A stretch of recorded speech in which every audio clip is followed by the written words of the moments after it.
Was it a good book? Or was I just ovulating? Literally, he could burn me alive.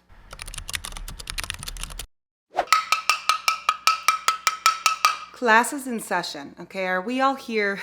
I have some, I have things to say. I have thoughts. This has been, what is even happening? We are late. That is what we have to say. This is my March reading wrap up. I think, what is even the date? Is it like the second week of April? Better late than never. The end of March was a month. First, we're gonna have a little beverage. I already had an Alani this morning. I don't wanna have another one, so I'm having a Dr. Pepper Zero, strawberries and cream. This is the best flavor.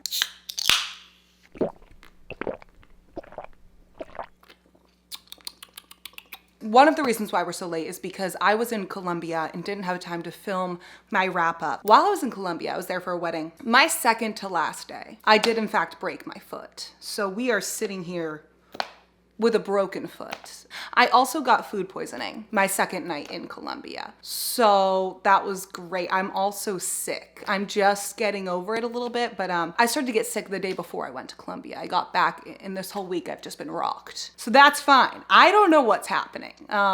There was also, while I was in Colombia, apparently, like, there was a lot going on the internet about me and my friends, and it was, it was an interesting time. It was an interesting time. So we are here, and we are here to talk about books, because that's what we love to do at the end of the day. Listen, there's been a lot of stuff said about me on the internet. I will make this very clear. I am not for everyone. No.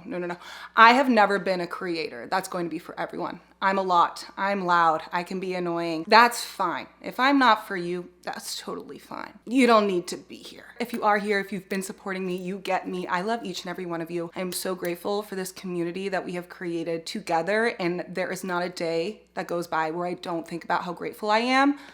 I'm so over the hates. I don't even know what's happening, but yeah, that's, yeah. Social media is wild, guys. It's wild. Anyways, let's get into my wrap up. The books I read in March. I read 17 books in March, and I don't really understand how I did that. Anyway, what is going on? April better be better. It's like, I'm an Aries. It's my birthday month. What did I do? What did I do in my past life? Anyway, again, we were up, down, all around, all over the place, as we are every single month. We started out the month, a poor decision on my end. I should not have done this, okay? We read Swift and Saddled and Lost and Lassoed. This is the second and third book in the Rebel Blue Ranch series. I had read Done and Dusted back in December. Hated it. Gave it 1 star. However, book 3 is Single Dad Nanny. That's one of my favorite tropes. So I'm like, I am going, you know what? These are short books. I'm gonna read book 2 so I could get to book 3. Book 2, Swift and Saddled. Oh no, I gave this 1 star. This was absolutely not. Just like Done and Dusted, just the ick and the insta love. And I get it, they're short, so they're gonna like fall in love right away, but he's her boss, okay? She ends up helping him redesign his ranch, and she ends up working on his ranch. This just didn't do it for me. Like, the romance, I didn't really feel it. I wasn't connected to anything, but I'm like, you know what? I'm hopeful for Lost and Lassoed, Single Dad Nanny. Let's get it.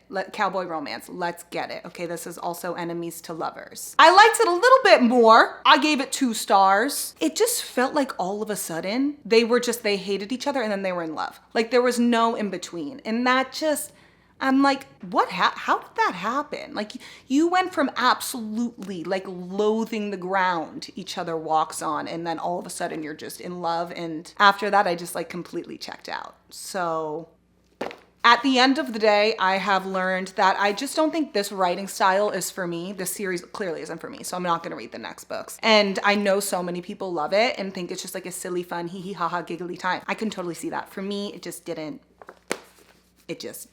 I didn't hee hee ha ha. Another thing that's important to know about me is I'm nothing if not honest. Like, I'm honest to a fault. I have been from day one. I'm giving my open, honest, unfiltered opinion always. If you don't like that, that's also fine. But this is just probably not the place for you. Okay, then we finally picked up a Mariana Zapata book. This is Bestie Larry's, one of her favorite authors.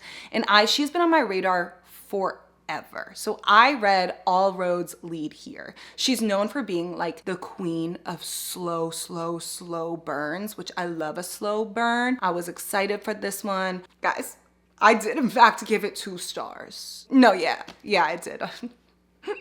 I hate myself. Now, like I said, I love a slow burn. However, for me to like really think it's a good slow burn, I need the tension to be tensioning. I need the angst. Like, I still want their relationship to be developing in a way, even if it takes like 80% of the book for them to actually kiss. I'm here for that. I'm sad. The issue with this, I just felt like our FMC and MMC spent little to no time together the whole book. Their relationship wasn't really developing, so I didn't get anything I love from like a painful slow burn. It was just they weren't together, and all of a sudden they were at the very end. So we barely even saw them together at all as a couple. So like, I just wasn't invested in the romance at all. And also our MMC, I knew nothing about him. I love a grumpy man. He's her grumpy landlord, single dad, which I love that. But we didn't really get to know him much at all. So I just wasn't, it just felt like once they were together, it didn't feel real. Like, I didn't feel the chemistry. I didn't care. I think also just because it was single POV and I didn't connect with the FMC. I found her to be a little bit annoying, and her inner monologue was so long and drawn out. I just wanted out of her head. All roads led me to be painfully bored. But then, don't worry, things were looking up. Miss Elsie Silver released her newest book, Wild Side. And let me tell you, I devoured this. If Elsie Silver writes it, okay, I'm reading it and I'm devouring it. I have never rated one of her books less than 4 stars. This was 4 stars. I absolutely love this. Now, here's the thing. In terms of this Rose Hill series, competition is steep. Wild Eyes and Wild Side, wait, not Wild Side. Wild Love and Wild Eyes, both 5 stars. Like, so the competition was tough. I love this so much. Okay, this was like an unconventional take on single dad, which me and single dads, there's a lot to unpack there in terms of my obsession. This was also enemies to lovers. She's giving like black cat energy. I loved our FMC so much. Our MMC, Reese, I also loved him. Okay, he's a professional wrestler. Hear me out. His mouth too. One thing I can promise you from every Elsie Silver book, what I know I am going to get, what she's going to deliver on, delicious spice. She writes some of my favorite spice. And also the mouths on these men, filthy. Disgusting in the best way, like going to have you sweating. Yeah, like need a cold shower. So again, loved this. I did. Personal problem. I have problems. We have problems. We all have like book icks. I have a lot of them. Some of them are new to me, right? So he's a professional wrestler. Nothing against wrestling, literally nothing against that at all. I fear when he had his mask on in the basement, filming himself doing these like skits, these like acting scenes of him being a wrestler, like all I pictured was Hulk Hogan. All I pictured was Hulk Hogan the whole entire time. Oh yeah, so then Larry said she pictured Nacho Libre, and like I also couldn't get that out of my head either. That was unfortunate for me. For me personally, that just gave me like a little bit. So like removed me just a little bit. So not 5 stars, 4 stars. Also, guys, oh my God. The bomb Rebecca Yarros dropped the other day, finding out that it was Zayden's birthday and I didn't know. I started to cry because I felt so bad. It was the end of the day and I'm like, I did not wish Zaddy, my daddy, my man, my husband, my boyfriend, my lover, my forever and always a happy birthday. It was like 10 at night and I had to post a story wishing him a happy birthday. Also, it all makes sense. He's an Aries. I'm also an Aries. Would we go up in flames? Maybe. I don't care. Literally, he could burn me alive. After that, okay, here's what happened. I found out that the next book, the final book in this series by Elsie Silver, is going to be Ex-Boyfriend's Daddy. Ex-Boyfriend's Daddy. Yeah. And in my head, I'm like, wait a damn minute. I'm so sad. I'm so here for that. I have never read that before. So I have to prep myself. I have to prepare myself. I need that trope in my life. So we read Chasing the Wild, cowboy romance, ex-boyfriend's daddy. In this, I was up until 3:30 in the morning reading this. Now hear me out. Ready for this? Listen to me. I'm between like 3.5 and 4 stars with this because I have this new category of books where I say, was it a good book or was I just ovulating? And this was absolutely an ovulation book, babes. Yeah, it was. It was an ovulation book. I devoured it. I had so much fun. This is so spicy. This is so spicy. More spice than plot. Usually that isn't my thing. I was in fact ovulating. And the ex-boyfriend's dad, okay? Everything I didn't know I needed in my life. They get snowed in on his ranch. Okay, the ex-boyfriend isn't there at the time. And she ends up working for him. And they're snowed in together. And the tension, I'm having an out-of-body experience. I was losing my mind. Huge age gap. So if you don't like that, like she's 26 and I think he's like 42. Bitch, what the fuck? He's daddy. Oh, no. Like he's daddy, okay? And yeah, I'm gonna read book 2 in this series. I'm so excited, but this was insane. Then, okay, I finally got the courage to pick up my first fantasy romance since finishing Onyx Storm. The romantasy slump I have been in, it's still lingering. I had high hopes for this one. This Woven Kingdom. This is YA fantasy romance. I gave it 2 stars. I felt like nothing happened in the plot. Like it felt so slow. And once things did start to happen in the end, it was interesting, but I was so disconnected. I don't know if it was my mood, but I just felt very bored. I felt like not much happened. I was expecting the first book to be slow, and I've heard books 2 and 3 are so much better and there's so much yearning and so much longing. I do want to go back to the series one day. And I also just felt like the plot was very similar to what I have read before, which literally nothing wrong with that. It's just like, I'm kind of over the same, like, okay, there's the first love interest who obviously isn't the love interest, but you have to go along with it. And then the villain, morally gray one, comes in and he's gonna be the actual love interest and the other one sticks around and she's like got this hidden secret identity. I don't know. Yeah. So we shall see. But I also did really love, this was based off of Persian mythology, which is really unique and you don't see that often. So I really loved that. I'll go back to this world at some point. Wow, this was a really tough month. So I couldn't go back into fantasy romance after that. And I'm like, you know what? I want another interconnected standalone sports romance series that I could giggle and kick my feet. After reading Windy City, everyone's like, oh my goodness, you need to read the Playing for Keeps series. It's not gonna be as good, so like expect that, but it's still really good. And it's a hockey romance interconnected standalone series. So I picked up Consider Me. Absolutely not. No. 1 star. Oh my God, no. I have never gotten the ick so much from an MMC as I did Carter. I like am cringing and want to and just this whole entire book was just one big fat ick. He's a reformed playboy, which like isn't my favorite in an MMC. The way he talked about himself and how cocky he was and obsessed with himself, like I couldn't handle it. I literally couldn't handle it. And then he referred to his appendage, his male appendage, right, as his sword of thunder. His sword of thunder. Not once, no, not once, not twice, not 3 times, okay, multiple times. His sword of thunder. What? No, absolutely not. Like, and this FMC, I don't mind when an FMC talks about her size and being small when it makes sense to her character development and to the story. But when it's the only personality trait is her being so small and so teeny tiny and so breakable and itsy bitsy, she's gonna disappear and just... No. How often he talked about how small she was, she talked about it, he called her pipsqueak.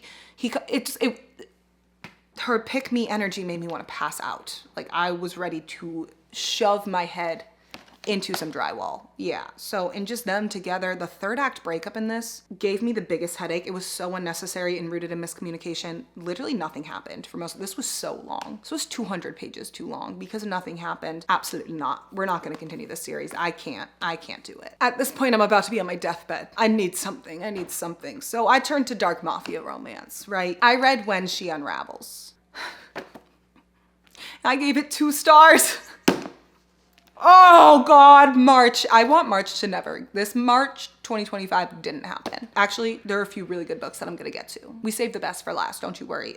When She Unravels. Absolutely not. Again, I had reached my breaking point with the insta love. I don't know what's going on with books lately, but the insta love is absolutely driving me insane. It just completely removes me from the story because I just feel like their romance is just fake and there's no chemistry and I just don't even care. She runs away from her super toxic mafia husband. Okay, she flees the country when she gets the opportunity to. This had a lot of potential. She meets this guy when she's out of the country. She ends up working for him at one of his clubs. They develop this relationship. Things spiral out of control because she has to lie to him. But from the beginning, he just always knows she's lying. Shit hits the fan. He's supposed to hate her. He never does. They fall for each other so quickly.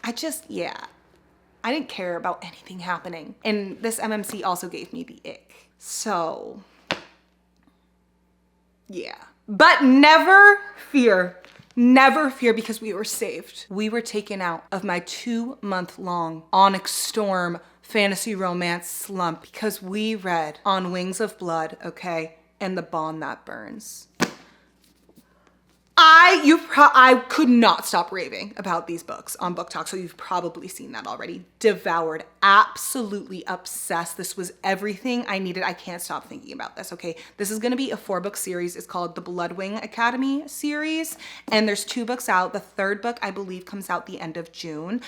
The cliffhanger is gnarly. Like, this is haunting me at night, okay? On Wings of Blood, I gave 4.5 stars. The Bond That Burns, 5 stars! Oh, 5 stars! I finally read a 5-star romantasy. Like, this is exactly what I needed. Is it like a literary work of art? Is it the best romantasy I've ever read? No, it's not. But the vibes were vibing. I was having so much fun. I could not put this down. I was so obsessed, okay?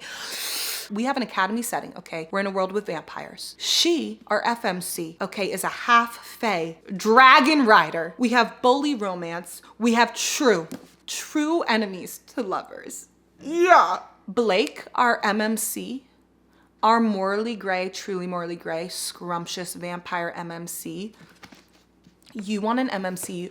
No, you're gonna hate him at first. You are. And the toxic ones are my favorite. I fear the yearning, though, from this man. We were like, bring back yearning. And Briar Bolin was like, I got you. I'm disgusted by how obsessed. Like, I was, the words coming out of this man's mouth. No. The longing, the tension, the slow burn. We don't even fully burn in book 1. The banter.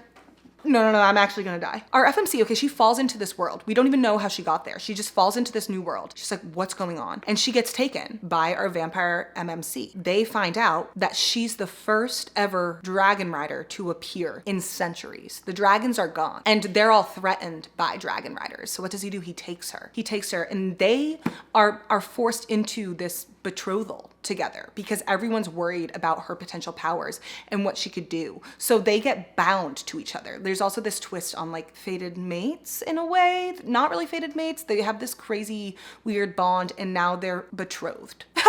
Yeah, and she has to go to this academy and she doesn't even know what's going on. She's like, huh? Dragons? What do you mean? Like, what's going on? Don't even get me started. The plot is so insane. The villains will make you sick to your stomach, okay? It's definitely more fantasy forward, but the romance is still so good. And like, you still don't even know where the romance is going to go, but it has you like dying on the inside. And it's really high stakes, has you on the edge of your seat, like, oh. And then the found family and the side characters, like I'm so emotionally invested in everything going on. Like I haven't felt this way in so long and it was just such a good feeling and I cannot recommend it enough. Like, oh, I need the next book. I need it so bad. Blake could actually do anything to me. Like based off of how the series goes, he has top 20 book boyfriend potential for sure. Like even top 15, like that man. Yeah. I have to give you some of the examples of yearning this is from book 2, the yearning in book 2. She was beautiful in a way that made my limbs weak and my heart hurt. She'd fallen asleep in my arms. It was such a simple thing. So why did it feel like a miracle I could barely process? Oh! The sight of her stole the air from my lungs. My breath caught as I looked at her, every freckle, every curve, making me ache with how stunning she was. Guys, I want to worship you. Say you'll let me. This man begs, like he begged, no, I'm gonna throw up. So after that, like I didn't want to overdo it. I couldn't jump into another fantasy romance because I'm like, I'm not gonna get too greedy. And also Psychotic Obsession came out. So obviously we have to read that. Okay, so Psychotic Obsession, dark romance, very, very dark. This isn't even a romance. This is a tragedy. The Edge of Darkness trilogy, one of my favorite trilogies, one of my favorite dark romance series. Okay, the first book is Insatiable. This is the prequel to that book. In the Edge of Darkness trilogy, we meet our MMC's parents. So Tobias and then Aria. Tobias is in a psych ward. He has been for 20 years. We're alluded to their toxic story. We get little hints and we fall in love with Tobias. He's psycho and like he's a silly, goofy, like crazy psychopath and he's daddy. Like we love him. And this is set 20 years in the past and tells his story with Aria and his story leading him to the psych ward and just the tragedy. And it's like, this is not the Tobias we fell in love with. It is so heartbreaking. I could not stop crying. Like thinking about it makes me sick to my stomach. I gave this 4 stars. I loved it. The only reason I didn't give it 5 is because it felt very rushed in the end. We didn't get much of Tobias in the end, which I was really disappointed in because he started to spiral into insanity and we didn't get that from his POV. It felt very rushed. In Little Liar, which the Web of Silence duet is also by Lee Rivers and you get a crossover. So in Little Liar, we see Tobias in the future. And in the epilogue of that, I'm not gonna spoil anything, but the epilogue gives you closure for this book. It gives you your semi-happily ever after. And it was so strange to me why she didn't include that in this book. Like why we didn't get a time jump in an epilogue of them. Spoiler, if you don't wanna hear this, it's not that much of a spoiler, but warning, okay? We find out they do end up finally finding each other and getting together after 30 years in the Little Liar epilogue. Why didn't she put that in this epilogue? I didn't understand that at all. We didn't get the time jump of them being together. So that was weird. But other than that, I absolutely love this and it made me sob so much. And it was like, please read your trigger warnings. This is so dark. So is the Edge of Darkness trilogy. Like it's all pain and suffering. Then we read Kiss the Villain by Rena Kent, one of my most anticipated reads of the year. I did give it 1 star. And there is a lot, something that is strange to me when there's a super popular book release is like, people are going to love and not love books. And if it's a super popular book release, the voices are gonna be louder. Like you're going to see more reviews just in general. It's okay to not enjoy a book and tell people that. But for whatever reason, that was not okay with this. Whatever. I didn't like this. I gave it 1 star. That pained me. I love Rena Kent. Love the entire Legacy of God series. Did not rate a single book less than 4 stars, okay? Monster Trilogy, Deception Trilogy, obsessed, like absolutely obsessed. Some of her other books aren't my favorite. This was one of them. That's okay. And my 1 star is strictly for like the Jeremy, Nico, and Killian crumbs. Like those made me so happy. And like Nico Bran in this, I could not stop giggling. And like, honestly, I'm just jokes on me at the end of the day because I don't know why I keep expecting something different and I was expecting something different from this. I don't know, but I'm just like, I'm just so tired of like the same copy and paste plot line from Rita Kent and just, this was like a mashup, like the Walmart version mashup of some of her most popular books. For me personally, that's my personal opinion. I know some people loved this and I love that for you. This is just my opinion, but it just like didn't do it for me. I didn't connect with our main characters at all. Like I didn't really like anything about Gareth or Caden and their relationship dynamic just personally wasn't for me. Like I didn't like their relationship. I didn't connect to their romance at all. So I just felt naturally a bit disconnected from it. And this absolutely was like all smut, like so smutty with so little plot. You got a little bit of plot in the end, but by that point I was checked out. I just felt like so much was thrown in for shock value and nothing seemed natural. It felt really forced and I knew this was going to be one of her darkest books. Like I was here for that. I was ready for that. That wasn't it. It just felt like there was no substance in here that made me want to connect to anything. So, and that's okay. I did like getting to learn more about Gareth and Killian's relationship. I did really like that. I still hate their dad so much. I can't stand him. I didn't like his books. I don't like him at all.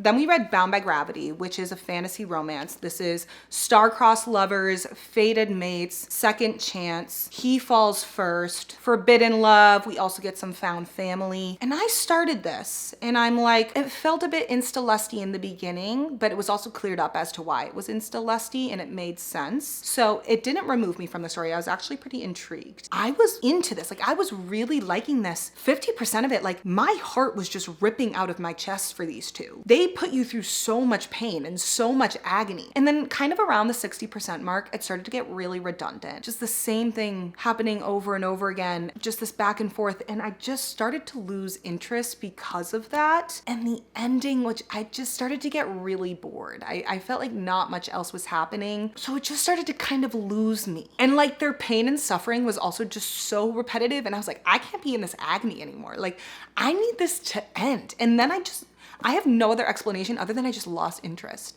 And I liked these main characters. I wasn't obsessed with them. But yeah, my interest just slowly fizzled out. So I gave this 3 stars. It wasn't awful. It just really lost me. I'm not gonna, it ended on a big cliffhanger and a tragic cliffhanger, and I have no desire to pick up the next book.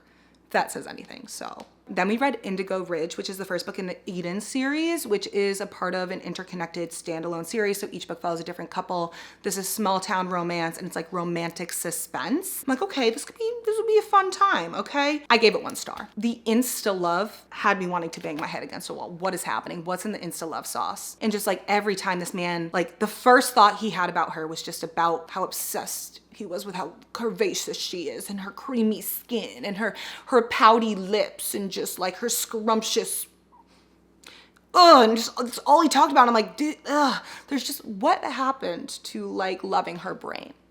And the plot had some potentials. There's this stream of disappearances, finding women coming up unalive. She's trying to investigate that, but I was not invested in it at all. I didn't care. I am a hater. I'm so sorry. I'm not sorry though, because this is who I am. And then we had my second 6-star read of the year, and that is Sunrise on the Reaping. I don't even have words. I am traumatized by this. This put me back into a slump. I'm still in it. This ruined my life. I don't think I can ever read a book again. Oh God, it's ruining my life. Oh no.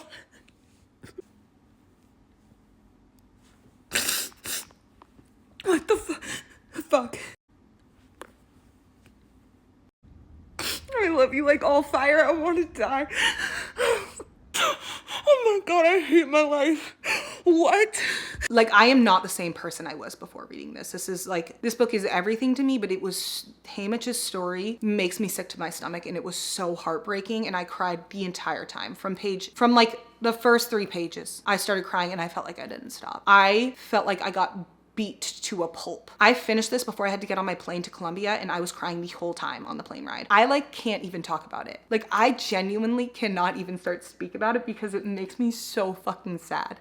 Like, this was so heartbreaking, but it was so good. And all of the connections, I'm not gonna spoil anything, but like the connections between Hamish and Katniss and the lore drops, what we learned about so many characters, so many questions that were answered, the connections with the Covey and Hamish and Lucy Gray, okay, and Lenore Dove. If you know, you know. Everything we found, like, I feel like my brain was just, my world has been flipped upside down. So after that, okay, we went back to my roots. What do I do when I'm feeling so terrible I'm in a slump? Dark Mafia romance. Okay, so we went back to the Perfectly Imperfect series, which I have been reading. It's super long. I think there's like 11 books out. And I read books 8, Silent Lies, and 9, Darkest Sins. Silent Lies, one of my favorite in the series. This was so good. Age gap, arranged marriage, he falls first, grumpy, sunshine at its finest. There is something about when he's like so deadly and brooding and grumpy, and she's so sparkly and colorful and sunshiny and wears the most crazy glittery outfits, and he hates it. He hates it, but he doesn't hate it. He absolutely loves it. He loves all of her glitteriness and sunshininess, and it's so, the way this man hates how much he's in love with her. In the very beginning, we find out that she's sent to marry him to spy on him. And he finds out right away that she's lying, that she's a spy. And all he wants is for her to admit it. And she doesn't. She doesn't admit it, and he gets so angry. He gets so angry about it, but he's still obsessed with her. He still goes out and buys her all of the colorful dresses, all of these designer shoes, right? He buys her $15,000 emeralds to put in her fish tank because she thinks they're just glass stones. She has no idea. And she likes them. She's like, I want more of these. So he gets her more to fill her fish tank with. Okay, even when he's furious at her for lying and she sleeps in the other room, every night he picks her up, takes her into bed. Okay, and then in the morning he puts her back because he can't be away from her. He makes his workers send her constant updates, photos of her, text messages, so he knows what she's doing around the clock. He is so obsessed in the best way. And I am so down bad for Draco. He could do anything he wants to me. This was mafia romance. This was everything I want from mafia romance. Was it the best mafia romance I've ever read? No, it was 4 stars. I devoured this, I inhaled this, I could not put this down. I was giggling the whole time. I was so obsessed. And then Darkest Sins, I also loved. Not as much, I gave this 3.5 stars, but this was a stalker romance, and he's a professional hitman. This was also, I think, He Falls First, not arranged marriage. So this was the first one. Like most of these books in this series are arranged marriage. This wasn't. This was definitely one of the more unique plot lines, and I really liked that. He's absolutely insane. This man gets himself injured on purpose so he could go see her and get fixed up by her. He is so obsessed with her in a way he doesn't understand, because he doesn't understand emotions. Like he does not understand what he's feeling. He cannot let her out of his sight. So he just stalks her. And I am a sucker for a stalker. I am. I really am at the end of the day. But yeah, silly, fun, goofy time, nothing revolutionary, but like I still inhaled it. So take with that what you want. So that ends March. We were up, down, all around, all over the place. I need April to just, I need less to happen in April. From my own life, I need it to be uneventful again, okay? I need nothing to happen. I need it to go back to being boring. And then my reader journey, I would like it to just maybe not be so back and forth between me just absolutely despising books and then loving them. And then it's just up, down, all around. And you know what? I think that's just the nature of me as a reader. So I just need to get used to it. But this month I'm just we had some absolute bangers in there, so I can't complain. But like we also had just some terrible ones. So maybe I think I'm the problem at the end of the day. But that's it. We finally got our March wrap up in the books. I'll be doing April before we know it. What am I reading right now? I just finished a book. I just finished My Dark Romeo and gave it 1 star. So we are off to a great start, actually. So what am I gonna read next? I have no idea. But hopefully you have a good book you're reading. Go be horizontal, ignore the outside world, because literally nothing else matters. Go read a book that brings you joy, whatever your heart desires. And that's all I have for you. I'm gonna go rot in my bed, actually.